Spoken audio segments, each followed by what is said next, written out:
Ninakusalimu ndugu msikilizaji na karibu katika kipindi cha Kisima cha Uzima. Jina langu ni Askofu Douglas Gitonga kutoka katika kanisa la Great Miracle Celebration GMC Kiraone Maua. Ninafuraha kukuletea ujumbe huu wenye mada, tafuteni kwanza ufalme wa Mungu. Msikilizaji, wengi wetu tunatafuta mali na majina makubwa ya dunia hii, na tunasahau Mungu hataki hivyo. Mungu anataka tutafute ufalme wake na utakatifu, na hivyo vingine vyote tutaongezewa. Ndio maana nimekuandalia ujumbe huu wenye mada, tafuteni kwanza ufalme wa mbinguni. Andiko letu kuu linatoka katika kitabu cha Mathayo 6:33. Mathayo 6 ubeti wa 33. Bali utafuteni kwanza ufalme wake na haki yake, na hayo yote mtazidishiwa. Msikilizaji, Mungu anasema kwanza tutafute ufalme wake ukiwa wa kwanza, na hayo mengine tutazidishiwa. Ila sivyo dunia inavyofanya kwa sasa. Dunia imeenda kinyume. Dunia kwanza inatafuta mali ya dunia na mambo ya duniani, alafu baadaye mtu anatafuta Mungu wakati ambapo mtu amefika mwisho wa mambo yote. Ila Mungu anataka tumtafute yeye akiwa wa kwanza, na hayo mengine atapata kutuzidishia. Nataka pia tuangalie taswira ya Yesu Kristo akifa msalabani. Lengo kuu lilikuwa ni kumleta mwanadamu katika ufalme wa mbinguni. Sababu wakati mwanadamu alipokuwa katika shamba la Edeni, alipomuasi Mungu, mwanadamu alifukuzwa na Mungu. Hiyo inatupatia sura, mwanadamu akafukuzwa katika ufalme wa mbinguni. Lakini kwa ajili Mungu alikuwa anampenda mwanadamu na hakuwa anataka mwanadamu apotee, na lengo kuu la Mungu ni aweze kuishi na mwanadamu milele. Mungu alimhurumia mwanadamu aliyekuwa mwenye dhambi na mwanadamu aliyezidi kupotea na kuoza kwa ajili ya dhambi zake. Ndio akatoa Yesu Kristo akiwa fidia ya kulipia mwanadamu dhambi zake.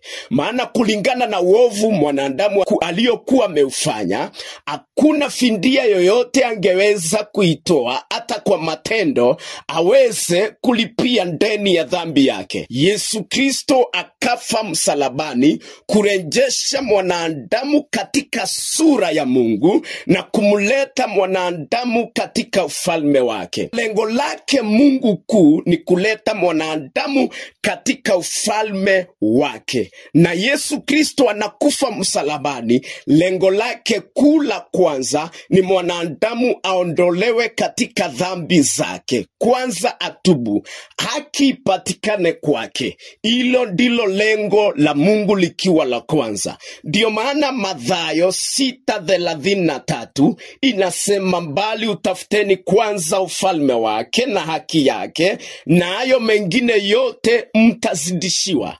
Hila dunia imeenda kinyume. Hata wale watu ambao wanaokoka wakinyemelea mali ya Mungu kwanza.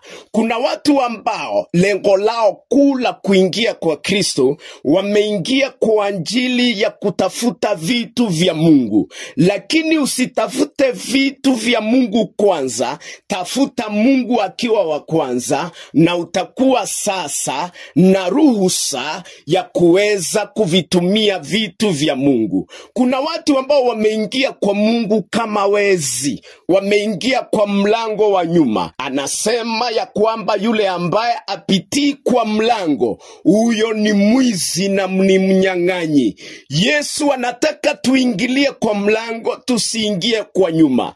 Tusiingie kundokoa vitu vya Yesu, lakini tuingie kwanza kwa ufalme wake, alafu tutakuwa na neema na uwezo wa kutumia mali ya Mungu bila vita na Mungu. Kuna watu ambao mawazo yao hayaendi sambamba na ufalme wa Mungu, watu ambao wameletwa kwa ufalme na vitu. Lakini tunatakiwa tuingie kwa ufalme wa Mungu, kutafuta Mungu na haki yake ikiwa ya kwanza. Hayo mengine Mungu ana shida, atatupatia. Uponyaji utakuja kama nyongeza, amani itakuja kama nyongeza, ushindi utakuja kama nyongeza, utajiri utakuja kama nyongeza. Vitu hivi vingine vinafaa vije nyuma, na ninataka nikuhakikishie hivi, wakati umeamua kutafuta ufalme wa mbinguni ukiwa wa kwanza, na kuhakikishia hayo mengine bila shaka Mungu atakupatia. Daudi anasema, nalikuwa kijana, sasa mimi ni mzee, sijawahi ona mwenye haki wa Mungu ameachwa, wala watoto wake wakiombaomba. Haki ya Mungu ni ya kwamba ukitumikia Mungu, unafaa Mungu akuzindishie maisha mema na mambo mazuri katika maisha yako. Msikilizaji, lakini inafaa unjichunguze sana. Je, unatafuta ufalme wa Mungu na haki yake ikiwa ya kwanza, ama wewe unatafuta vitu vya Mungu?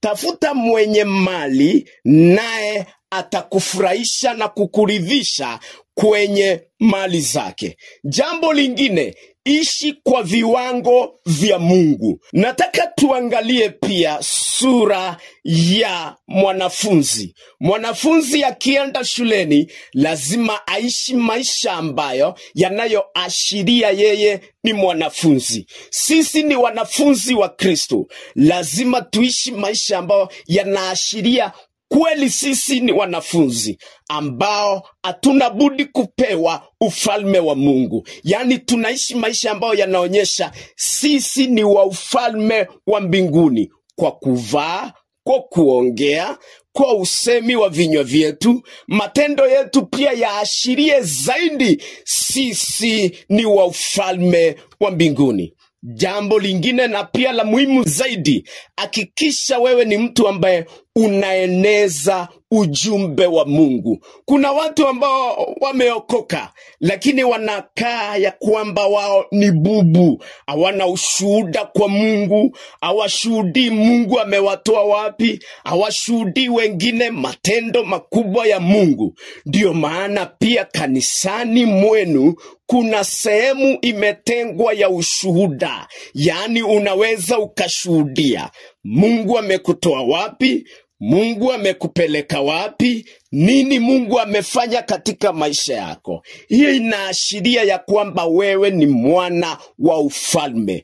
Ujumbe hauenezwi tu na mhubiri.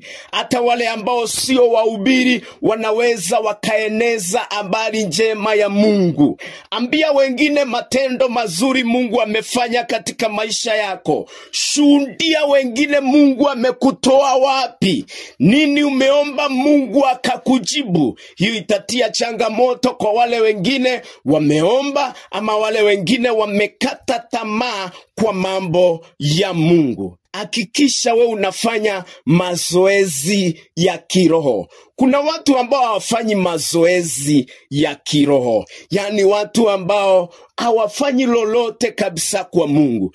Pia katika yale maisha tunayoishi, niseme hili ndio lile ninalotaka kulisema liweze kueleweka zaidi. Yale maisha tunayoishi, mili yetu ya kawaida pia inahitaji kufanyiwa mazoezi kwa ajili ya kuishi maisha yaliyo na afya. Sasa pia maisha ya kiroho yanahitaji mazoezi. Hakikisha wewe ni mtu unaomba mara kwa mara. Hakikisha wewe ni mtu ambaye unafunga mara kwa mara. Hakikisha mara kwa mara unalisoma neno la Mungu. Hakikisha pia unahudhuria nyumba za ibada. Wakati pia kuna ibada, unahakikisha umeenda katika nyumba ya ibada. Hakikisha wewe ni mtu ambaye unatumikia Mungu kwa ufasaha. Neno la Mungu lisiwe mbali na wewe. Isiwe Biblia unaishika tu Jumapili ama wakati unapoambiwa tusomee hapa ndugu ama dada tusomee hapa, wewe ndio unafungua Biblia. Hakikisha unafanya mazoezi ya kiroho. Wewe ni mtu ambaye hauelekezwi kusoma Biblia, lakini hiyo inakuwa ni tabia yako. Maandiko yanatuambia kwa kitabu cha Yakobo sura ya 5 ubeti wa 13 unatuambia ya kwamba ndugu akipatikana na mabaya aombe, wazee wa kanisa wamuombe. Na hapo chini tunaambiwa ya kwamba kuna miujiza mitatu ambayo Eliya alifanya mikubwa sana. Muujiza wa kwanza ni kufunga mvua haikunyesha muda wa miaka 3.5. Muujiza wa pili alifungua mvua ikanyesha. Muujiza wa tatu aliomba moto ukashuka.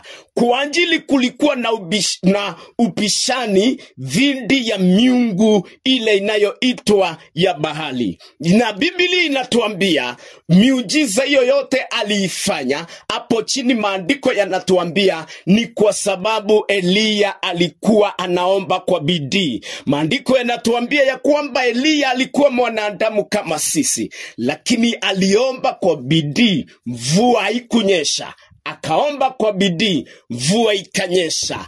Akaitisha moto ukashuka kutoka mbinguni, kwa sababu alikuwa muombaji. Lakini usisahau maandiko yanatuambia alikuwa mwanadamu kama sisi. Hayo yote aliyafanya kwa sababu alikuwa muombaji wa bidii. Sijui kama wewe unatumikia Mungu kwa bidii. Sijui unaomba kwa bidii, unasoma neno la Mungu kwa bidii. Watu wengine tukifika kwa Mungu tunakuwa hafifu, wadhaifu. Na tusisahau neno la Mungu linasema, amelaaniwa afanyaye kazi ya Mungu kwa mikono milegevu.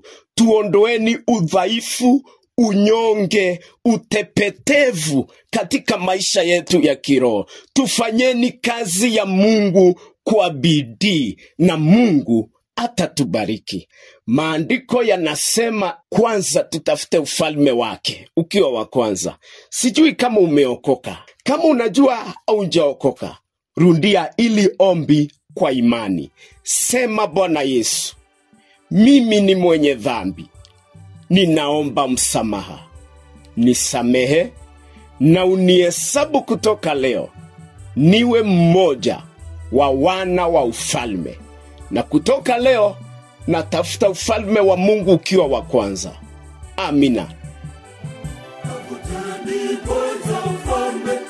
Tafuteni kwanza ufalme wa mbinguni, na mengine yote mtazidishiwa. Na mengine yote mtazidishiwa. Na mengine yote mtazidishiwa. Na mengine yote mtazidishiwa.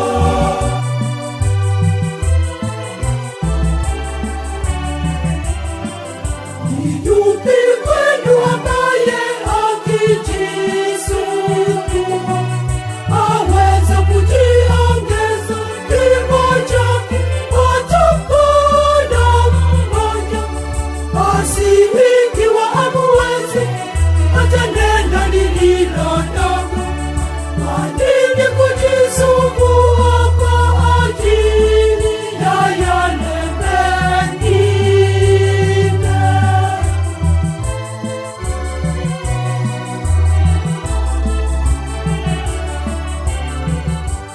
Hii ni kwaya na uni wimbo tutafuteni kwanza ufalme wa Mungu. Ni wimbo ambao unatufikisha mwisho wa kipindi cha Kisima cha Uzima. Kwa niaba ya mtayarishi wa kipindi hiki Judy Mgori, mimi ni Askofu Douglas Getonga kutoka katika kanisa la Great Miracle Celebration GMC Kiraone Maua. Mungu akubariki na akupe nguvu ya kutafuta ufalme wake, msikilizaji. Amina.